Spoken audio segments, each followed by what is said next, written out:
kulanti wacan oo wanaagsan daawadayaal meel kastoo aad joogtaan waxaad ku soo dhawaataan barnaamijkeeni fanka iyo suugaanta ama fanka iyo fanaanka oo xilligan oo kale aad si toos uga daawataan TV-ga Astaan Studios magaalada Muqdisho. Alaaba barnaamijkeena fanka iyo suugaanta waa midaan ku lafagurno arrimo la xiriira fanka inagoo soo casuulna fanaaniinta Soomaaliyeed kuwada loogu jecel yahay kuwa jooga magaalada Muqdisho iyo kuwa dalka dib ugu soo laabanaya intaba si isku mid ah ayuu barnaamijku ugu furan yahay. toddobaad kasta fanaan qaas ayaan barnaamijka ku casuulnaa si wax badan aad uga ogaataan waayihiisii fanka iyo tiisii nolosha. toddobaadkan waxaa barnaamijka inoogu casuuman Yuusuf Mahdi Faarax oo markaasi ku magac dheer Yuusuf Hanad.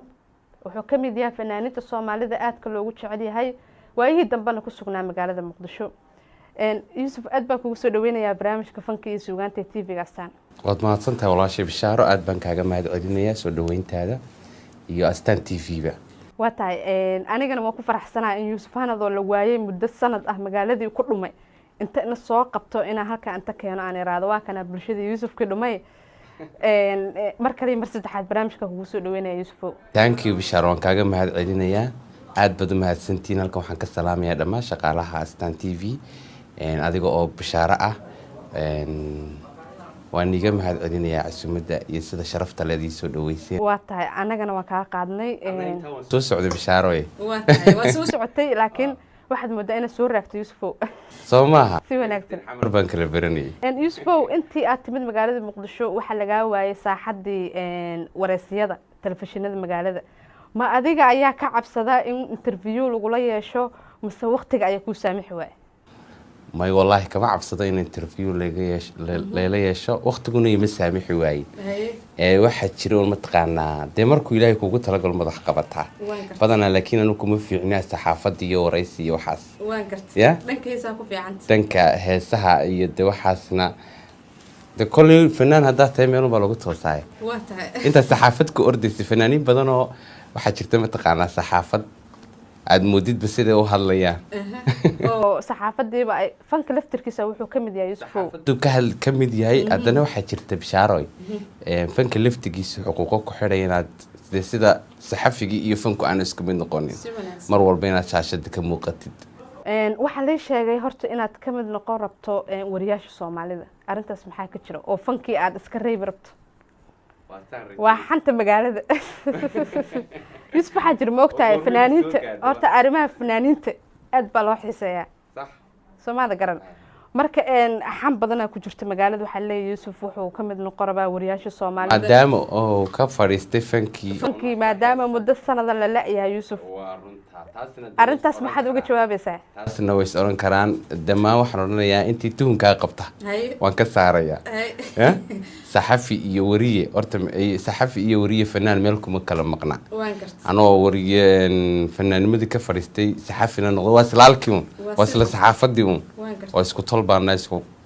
laakiin wariyaasha intii fanka ku biirta qof wariye ah lama arkin wali oo fanka ku biira marka laga reebo hal gabar la ka xaajowcays.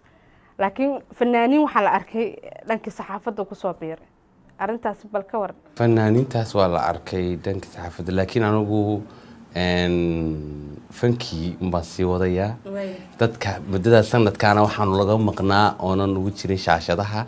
waxaan rabay heeso taageerayaashayda iyo dhammaan bulshada Soomaaliyeed qanciya inaan u soo sameeyo una soo wadaa imikana heeso cusub sanadka cusubna heeso cusub ay gala kulmi doonto. sanadka cusub hadda fooda nagu soo hay insha Allah hadduu Ilaahay ka dhigo ay kala socon doonaan Astaan TV. sidoo kale waxaa barnaamijka qayb ka ah heeso cusub oo fanaanka halkan uu ka qaadi doono dhawaana uu soo garaacay heeso aad u macaan. markaan dhageystay waxay ahaayeen heeso aad u macaan. Yuusuf heesahaasi intay gaarayaan marka laga reebo kuwa sanadka cusub soo socda inta barnaamijka ugu talagashay? hadda maxay barnaamijka intaan ugu talagalay waa 3 heesood oo cusub oo hadda barnaamijka ugu talagalay. way jiraan heeso kale adigu all markaad isku geysid heesaha hadda aan sameeyay sanadkan maqnaa waa 10 heesood. marka qayb kamid ah caaw soo qaadanayna si sanadka cusubna aad uga qayb qaadato heeso kale oo cusub. sanadka cusub iyo kuwa kale oo kaliya aan ku sameeyo aan rabo na way jiraan. marka taageerayaashayda iyo dhammaan bulshada Soomaaliyeed kolley qofku markuu fadhiisto xun buu ku fadhiistaa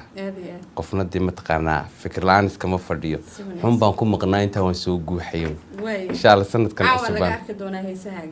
insha allah hadduu ilaahay yidhaahdo qof kasta fanka meeluu ka bilaaba wax kastoo magac la qof baa meel ka bilaaba adiga fanka magaalada Jigjigana waad joogi jirtay sidaad ii sheegtay magaalada Hargeysa caasimadda Somaliland waa halkii lagugu bartay Yuusuf Hanad magacaaga oo koox kamid ah kooxaha ka dhisay magaalada Hargeysa ayaad ku jirtay fankaaga ma Hargeysa ayaad ka bilowday mise magaalada Jigjiga Bishaaray marka hore fankaygu wuxuu ka bilaabmay Jigjiga anigu waxaan ahaan jiray folklore dance hadda dee uu ku yar yahay bulshada inta isticmaasha waxa garanaya folklore dance dee kooxii waaweynaa ee dee waa beri waan gartay ayaa garanaysa folklore dance baan kamid ahaa waxaan ciyaari jiray ciyaaraha hidiyo dhaqanada hadday noqoto kuwa Itoobiyaanka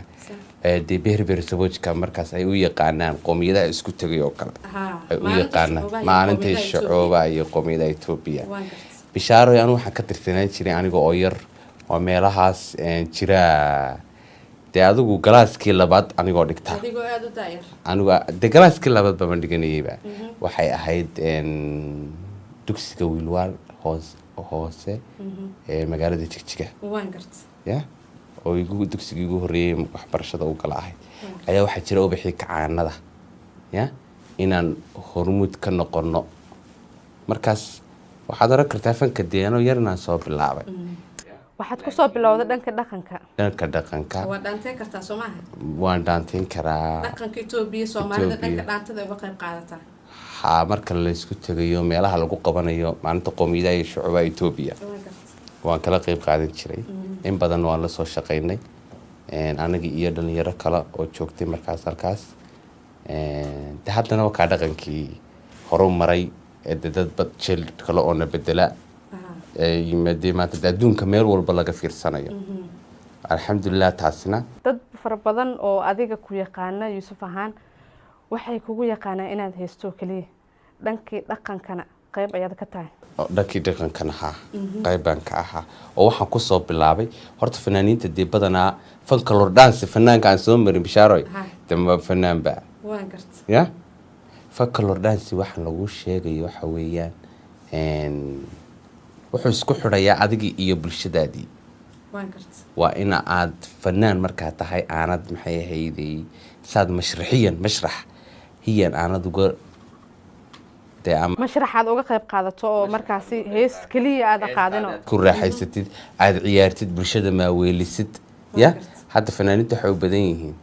inay intay microphone qaataan meel soo istaagaan looma baahna taas bulshadii ma sida Yuusuf kale waa in la dhaqdhaqaaqayo jazz-ka aad bixinayso aad baad cajiib ugu tahay aniga Bishaaray inta igu soo fanaaniin badan waxa jirta aad u ciyaarta waan gartay fanaaniin far badan waxa jira mashraxiyad leh oo markii halka qaarka qalan ee ayagana sidoo kale isla lahayn de ma aha fankii intaad meel soo istaagtid in aad oo taagan meeshii ka dhaqaaqdid moogta waa inaad wuxuu sameeyay bulshadana kugu jeclaado fanaaniinta hadda badanaa waxa uu badan yihiin marka fanaaniinta ka taagan waan gartay waxaan xasuustaa markii emotionka stage-ka marka la muujinayo fanaanka weyne Xasan Aali Samatar sida ugu raaxaysto heesaha absolutely waan gartay sida fanaaniintii waa beri aad baan u jeclahay fanaaniinta waa beri waa de fanaaniinta mataqaana ku dayashada mudan in lagu daydo waan gartay su'aalo fara badan oo qaarna kadis aan kaaga dhigi doono qaarna aad la wadaagi doonto fanaaniinta halkan aan ku casuumo ayaa halkan igu diyaarsan hase yeeshee dadku waxay leeyihiin Yuusuf waa soo fadhiyaay warka may naga deeyaan oo heesaha cusub hadiiba in soo gaarsiiyaan bal heesta ugu horeysay caawa aan daaha kaga qaadayno barnaamijkeena fanka iyo suugaanta maxay noqonaysaa Yuusuf heestaas waxa weeyaan nafsi ana soo qabtay heestii nafsi adigu soo qabo nafsi waa heesta ugu horeysay aan markaan dhageysanay aad u jeclaysanay heestaas erey aad u macaan ayaa ku jira oo ay ka mid tahay narageed waakee heestaasi ka waran iyo kuma tahay waxa weeyaan heesta nafsi baa la yiraahdaa nafsiyo kuma tahay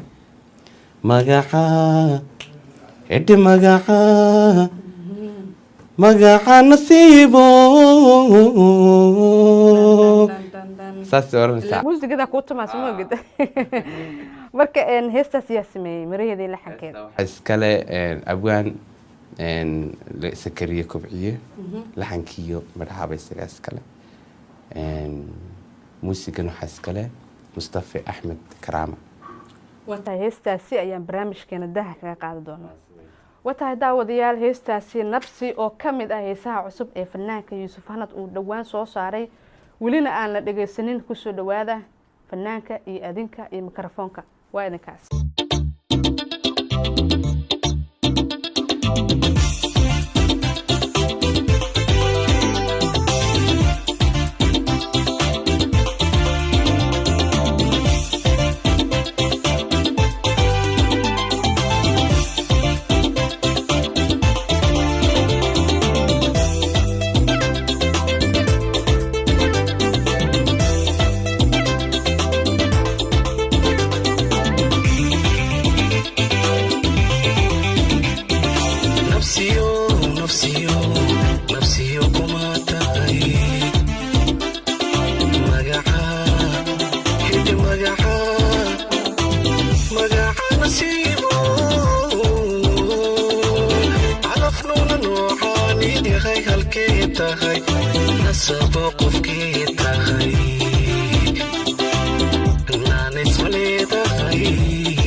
وشيو نقاديو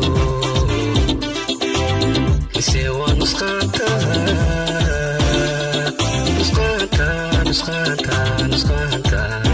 سوى نسخانتا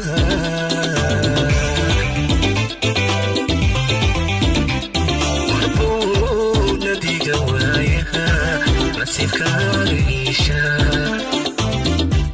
مربونا دي قوايها مسيف كاريشا نفتو حيث بيسنا مربي كنانو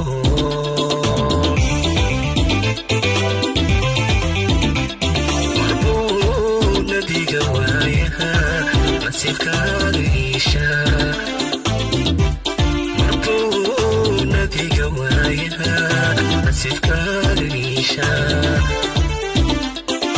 نفتو حيث بيسنا مربي كنانو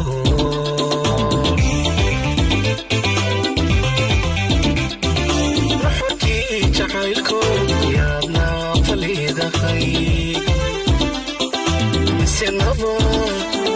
على نبا سنة حبياتي رحكي جعلكم يا ابنا فليدا خي سنبا على نبا سنة حبياتي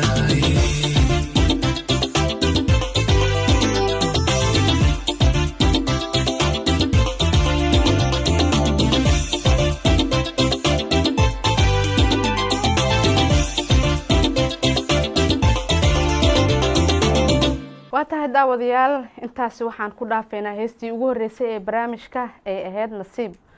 yuusuf oo heestaasi markaad qaadayso runtii qiiro aada u weyn ayaad kaa muuqatay ereye aan aada u jeclaysta ayaa ka mid ahaa oo aan sii qortaba markii aad qaadaysay talow nacasku waa kee nanrageedku waa kuma bal ka waran heestaasi waxay u muuqataa mid adiga qiso lagaa sameeyey inay tahay may qiso ani layga sameeyey maaha waa qiso aan jeclaaday waa topic aan jeclaaday horta waa heesta aada u macaan hees aan la dhacay weeyaan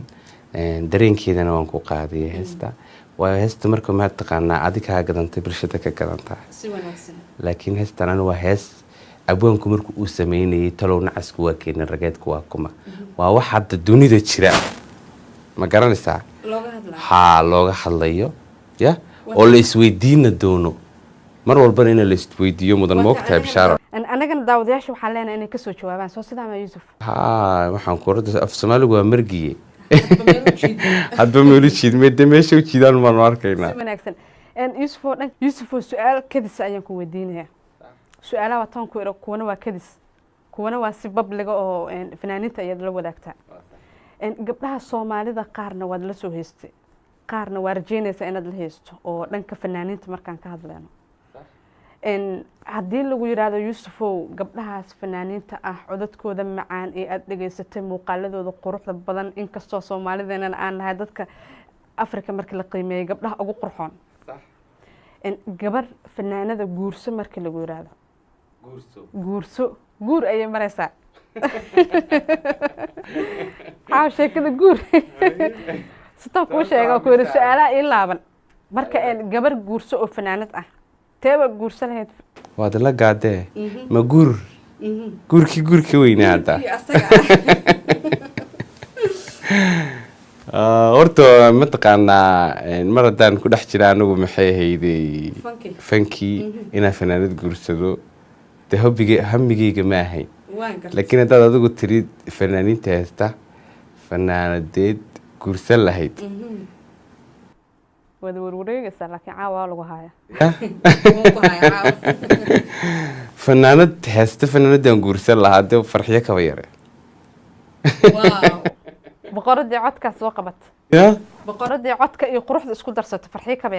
kaba yare ayaan guursan lahaa maxaad ku dooratay marka kolley waxaan firfircooni gabdhaha iyadoo ugu firfircoon moogta ya marka haddii way ku dilaysaa wayna ku noolaynaysa marka waxaan leedahay wixii noola ku noolee farxiyo kaba yaro maan imika odhan lahaa ما شاء الله فرحي كبير وقلنتا daawadayaashana halkaas nagala socdaan Yusuf inuu markii la yiraahdo guur ee timaado waa lacala wax taagan anaga hadda ma hayno Soomaa Yusuf oo fanaanada baad marka farxiyo in markaas Yusuf isku daayay noqonaysa waa mustaqbalka lacala nacam waa jeclaan lahayd baad ugu tiri ayaad jeclaan lahayd farxiyo kaba yar baan ku maxamed guursatid fanaanad markaad waan gartay intaas aan ugu soo laabanayna su'aashaas jawaabteeda si wanaagsan ayadu bixisay waxyaabo kala soo ku dhiman oo halkan ku yaala inkastoo aad naga maqneed waaye dhan Yusuf waxaad ku sugneed magaalada Muqdisho waxyaabay kuwa cajaa'ibka badnaa kuwa ugu waaweynaa ilaa maalin kasta waxa dhacay moogta kuwa ugu waaweynaa ee kula yaabka badnaa inaad noo soo qabato wallahi billahi Muqdisho horta alxamdulillah intaas baan joogay horta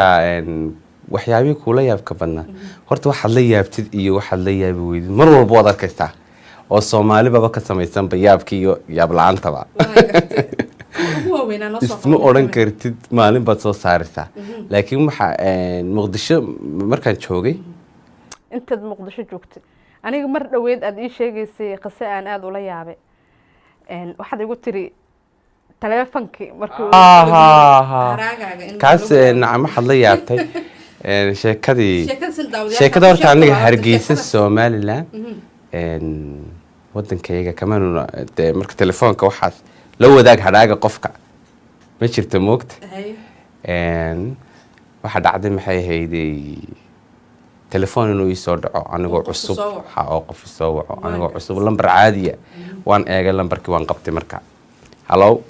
ma ogashay hadhaagaaga in lagu la wadaag oo sidii lagu la wadaag hadhaagay marka qofkan aan la hadlay qofkii ma aha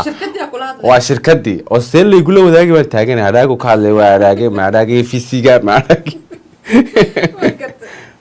markaasuu inaan iga soo jeeday uu yiri maxaa dhacay Yusuf waxaan ku warmad soo qaracay hadhaagaaga ma kula wadaagaale warta intuu qoslo si dhageysanay intii aad isleedahay hadhaagaaga lacagta la xawkaaga jiray saastir lacagta loo jabsana baa sababta ku soo qar hadhaaga lagu la wadaagay waxay tahay baan la ya markii dambe waa laga jaahil bixiyay markii dambe waa laga jaahil bixiyay dadkeena daawanaya waxa macquul qaar dibadaha ku sugan inay ku jiraan waxaan ka hadlayna waxa ay tahay shirkadaha mid kamid ah shirkadaha ka shaqeeya magaalada Muqdisho ayaa waxa ay leedahay adeeg la yiraahdo ila wadaag oo markaasi qofka uu kula wadaagayo lacagta adigu ugu jirta waliba Yusuf ma ahan qofka inuu si qasab kula wadaagayo waa lagu sheegaya adiga ka hor dhacday ka hor dhacay marka dambe si fiican baan فبراير دان دشي والله بالله وان فضال لا انا ما ندق بشيكه دلتay bila 12 bilood 12 bilood waxaan ka dhashay January bisha maxaa lagu tilmaamaa bishaas wallahi khayr ya bashbash هي dadka February dhashan niyo heesaha lamaana si isku tiin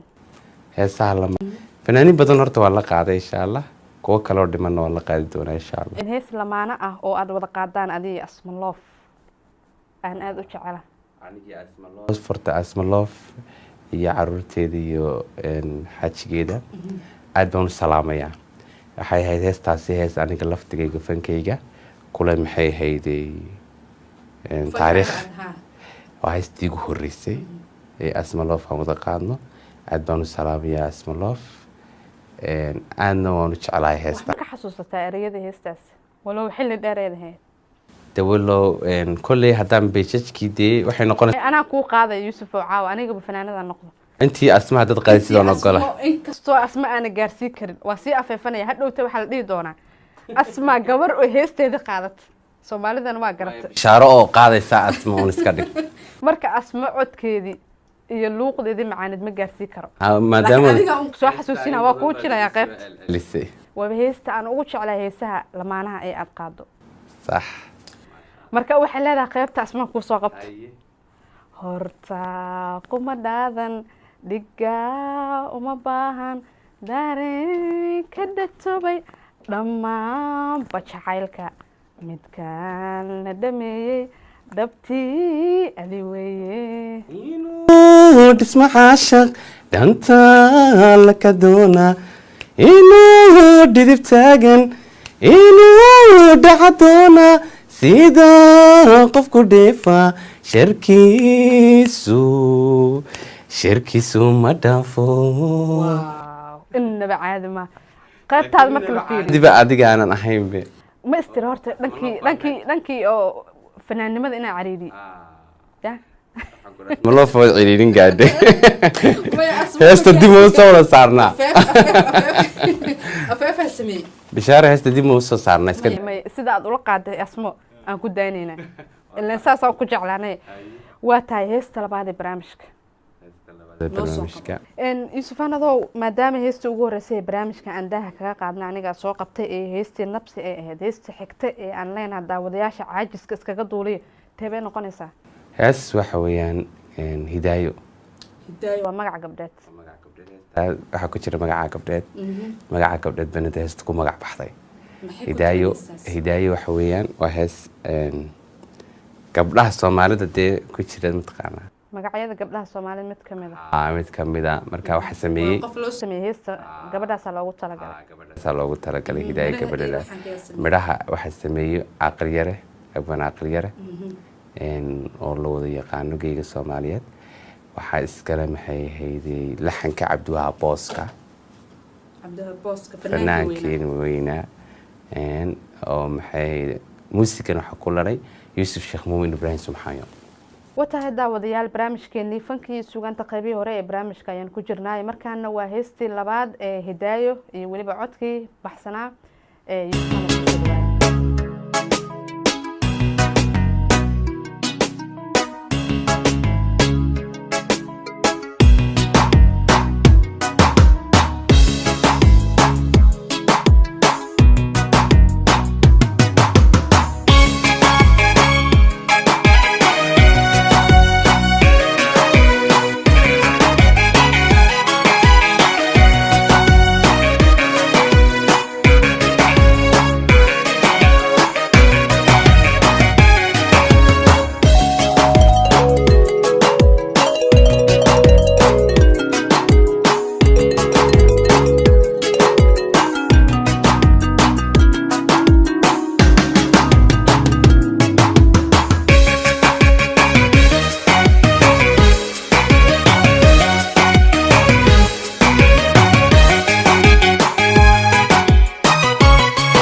عذا قرحي وحنان لي أوراري هذا المحان لي عذا وي عذا هيبتي واسلوب لي وفنان وحن يطلقات لي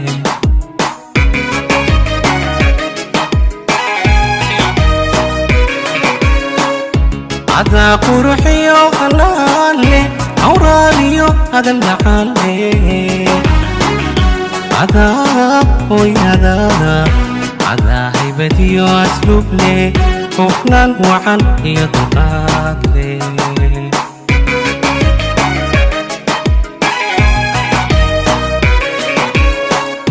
habeen kala ilanayale hablaqawgu wada saraysa inaad tahay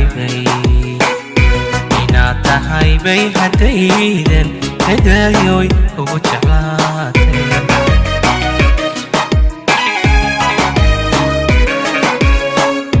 habeen kala ilanayale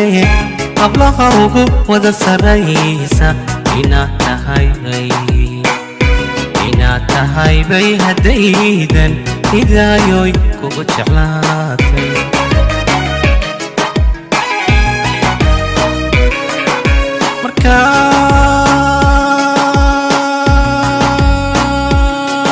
hoy wadaayag lehelay haybiyo qowl maba dareemi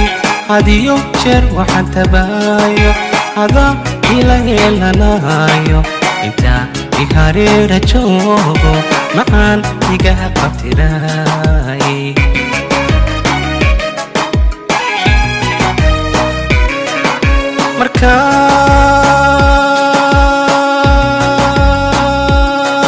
hoy wadaayag lehelay dhibiyo oo maba dareemin hadiyo jeer waxaan tabaayo hadaa ila helanaayo intaa i hareera joogo maxaan ihamu tiraa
muuqiyo horjoogle adoo ku asturan fishoodle cadaa hooyada cadaa hintisiyo darele aan sare iyo garasha dheerle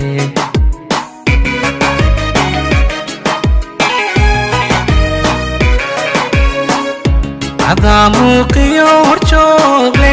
adoo ku asturan fishoodle cadaa hooyada cadaa hintisiyo darele aan sare iyo garasha dheerle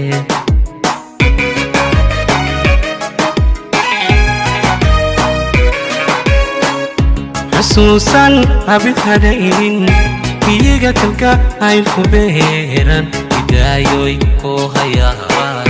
qalbiga halmar kama saarin qalbiga halmar kama saarin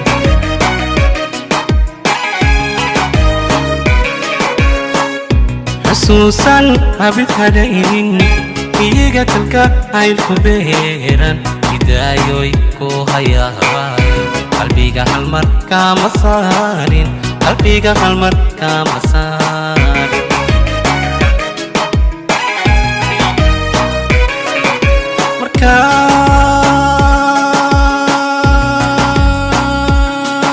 hoy wadaayag lehelay haybiyo hawl maba dareemi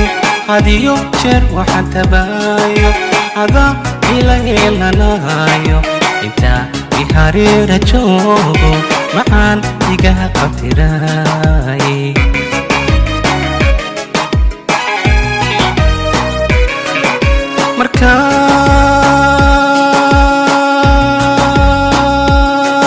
hoy wadaayag lehelay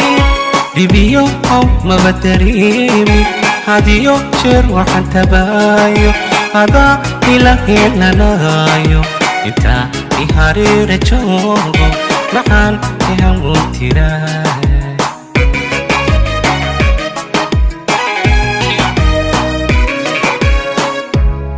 waxbaa ka dhaca daawadayaal heestii hidaayo ayay taasi ahayd oo kamid ah heesaha cusub ee fanaanka yuusuf hanad uu barnaamijka ugu talagalay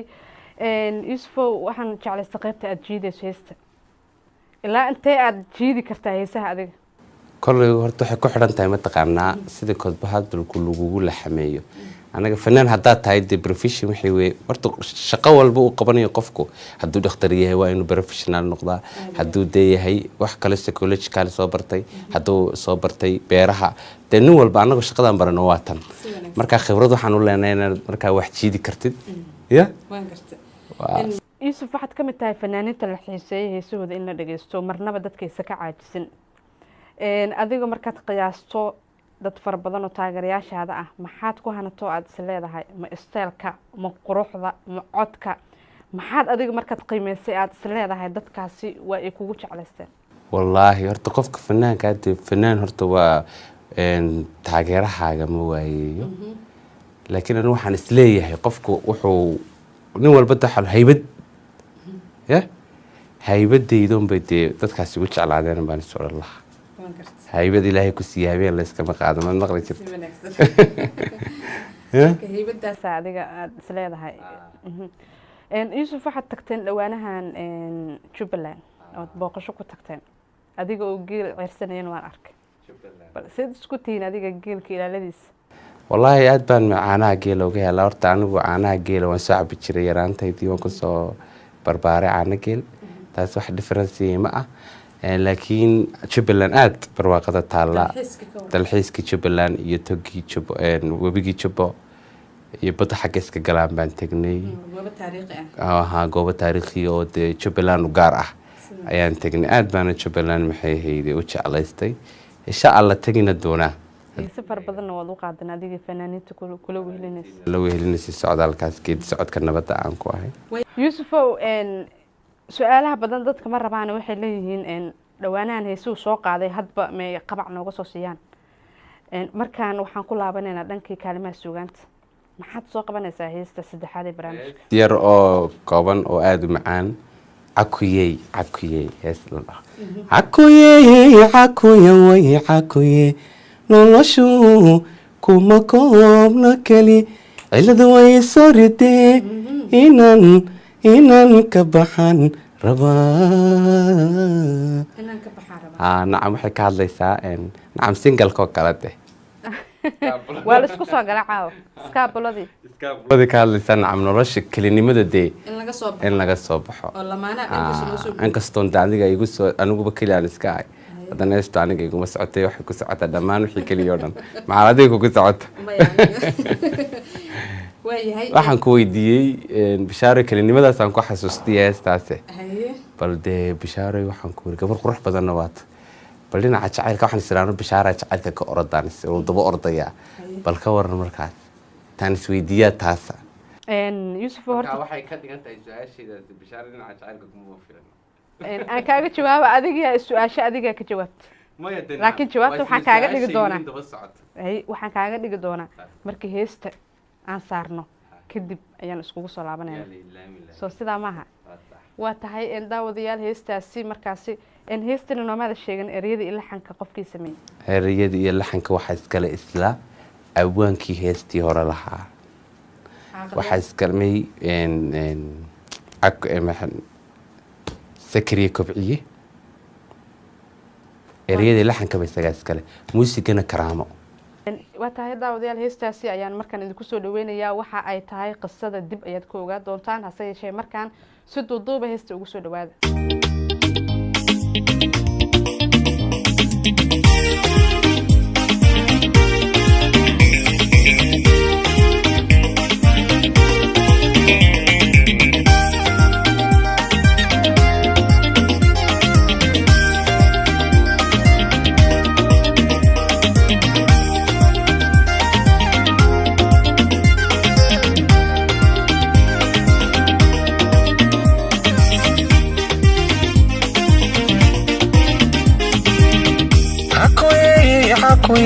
cakuye noloshu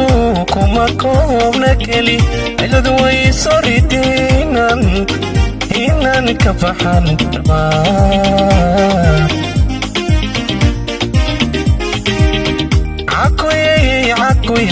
cakuye noloshu kuma koobna keli ciladu way soo rideen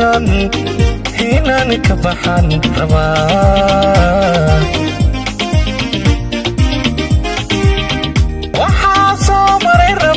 midaan kaga raysana riqii hore iyo dhibtii midiiga reebilay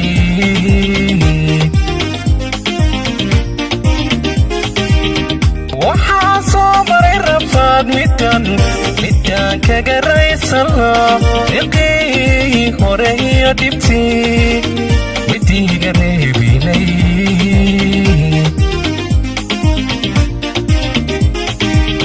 midii raaxada dhabta anigay rumay lahayd nolosha ila raadilay sidaan rabaye helilay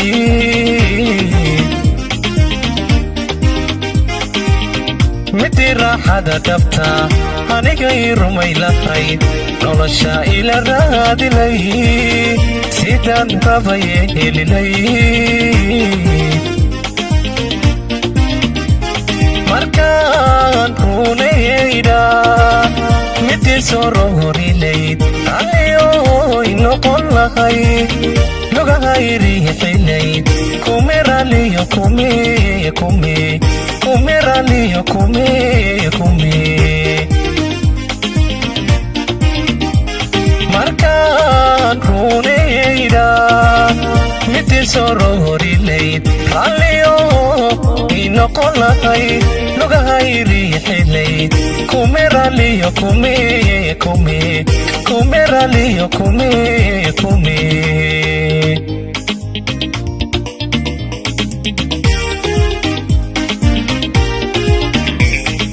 wayahay daawadayaal heestaasi aad ku macaaneed iyo codkii baxsanaa yuusuf hanad ayaan intaas ku dhaafeynaa in tii cagaha in riix lahayd malaha waad ducaysatay yuusufow nay duca maaha laakiin dee adigu nin walba wax iska doonayo ilaahay ha siiyo heesta ku qiyaasta wayahay qaybihii dambe ee barnaamijka ayaan soo gaarnay fanka intee rabtaa inaad ka gaarto adiga wallaahi fanka intaa dhalinyarada ah inaad ku koobnaato oo hadhowta masaajidkaad ku xaroonaysaa hadhowta wala cibaadadu iska badanta inu cibaadaysana bishaara waxaad naga dhigtay dadaan cibaadaysama markay heesayaan malaa adiga waxaa tiraa dhowtiyaan deynaa moogta ya nacmintiiga ka kooban yahay waa inta aan dee dhalinyarada hadhow ubad baa ku sugayo awlaad baa ku sugayso inaad dee wax dhaqaalaysid in muddaa magaalada muqdisho ayaad joogtay dad badan oo ka mid ah dadka faniskaaga ah waxay leeyihiin yuusuf magaaladii ayuu joogaa muqdisho ka horna waxaad ka timid somaliland magaaladii hargeysa maxamar ayaad sii joogaysaa ma qorsho kale ayaa halkan u joogtaa ma gabar ayaad xamar ku guursato waa adigan qurux badnaaday maxaad u sheegi lahayd bishaaro dadweynaha waxaan u sheegi lahaa horta maxay ahayday quruxda xamar iyo hargeysaba kuma xidhnin kulley anigoo cad baan imiday anigoo cadan baan imikana joogaa wadanka bishaaroy wallaahi dee kolley meeshaa ka guursan lahaa ilaahay baa garanaya welise maan guursanin laakiin xamar waxaan u joogaa dee weli amarkii ilaahay baana ka dhammaanin marka anna magaalada saas baan ku joogaa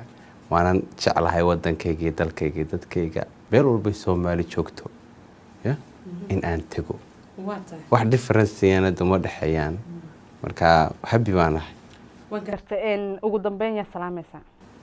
ugu dambeyn waxaan salaamayaa hooyaday macaan oon aada u jeclahay oon aada u jeclahay qof walbo hooyo jecelna waan salaamayaa adigana ha noqotee ha hooyaday macaanaadaan u jecla waan salaam dhammaan walaaladii waan salaamayaa dhammaan asxaabta inta muuqayga iyo maqalkayga taqaanaba waan salaamayaa taageerayaashayda meel walbay joogaanna aad baan u salaamayaa si kala iyo laaba iyagana haye ma jirtaa qof si khaasaad u salaamayso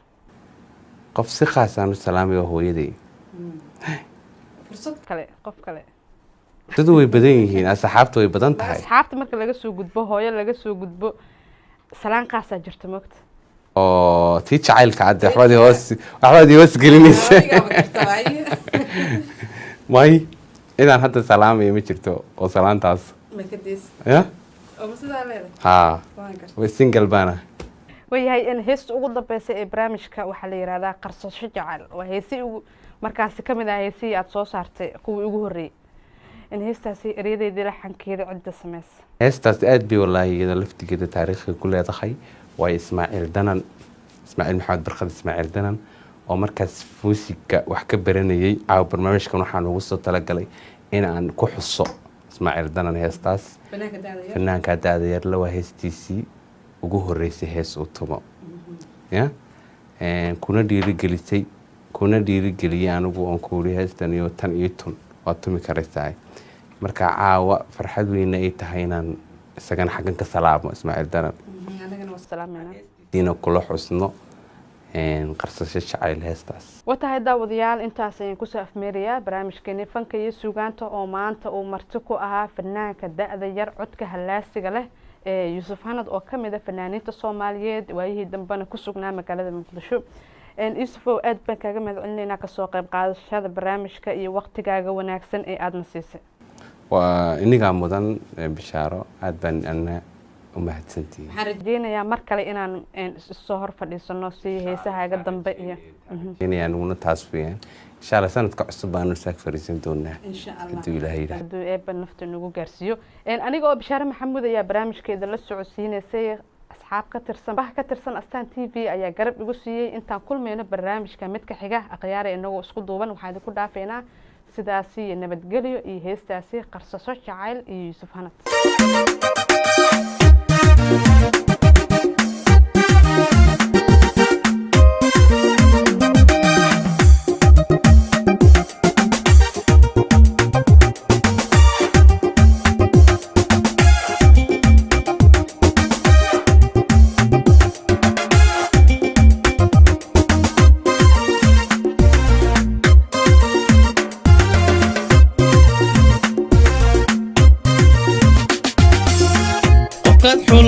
jeclayd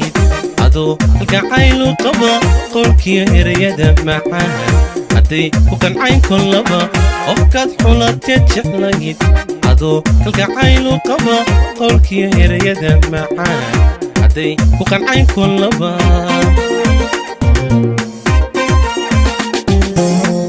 dareenka nafta bidayse ilay kama qustaye wixii u qalmo haddana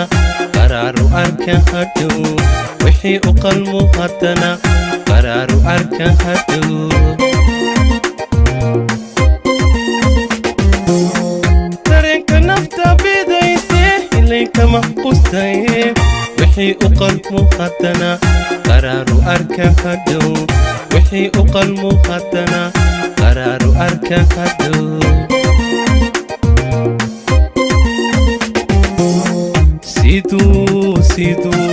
siduu qarqarsiga uu xidhay budhayda jacaylka tegay haddaan laga qaadanayn inaa qarsada habboon inaa qarsada habboon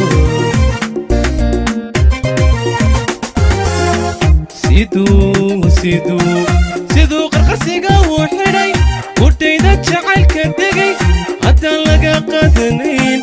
inaa qarsada habboon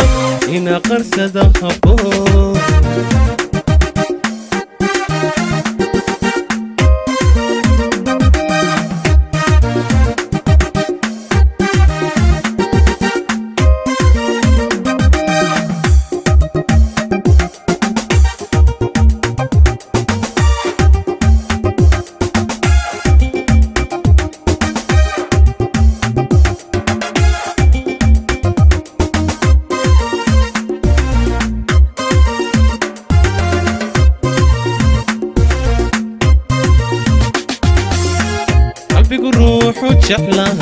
وماتي آدو الربا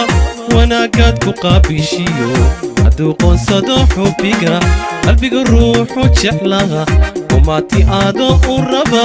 وناقات كقابيشيو هدو قنصدو حبيقا إلوغا كشاقبتيو ونا عاشقا وقلن ورسيقو مباحنانيه inay qanaxda u roon kursigu ma baxnaaniye inay qanaxda u roon ilowga ka shaqabtiyo una caashaqa u qalan kursigu ma baxnaaniye inay qanaxda u roon kursigu ma baxnaaniye inay qanaxda u roon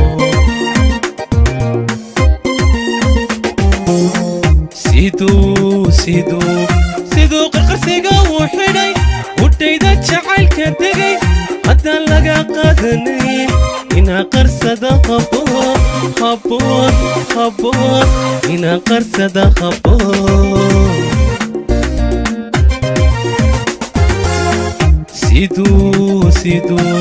siduu qarqarsiga uu xidhay budhayda jacaylka tegay haddaan laga qaadanayn ina qarsada haboon haboon haboon ina qarsada haboon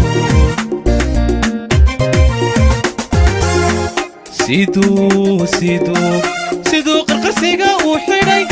udhayda jacaylka degay haddaan laga qadanayn ina qarsada haboon haboon haboon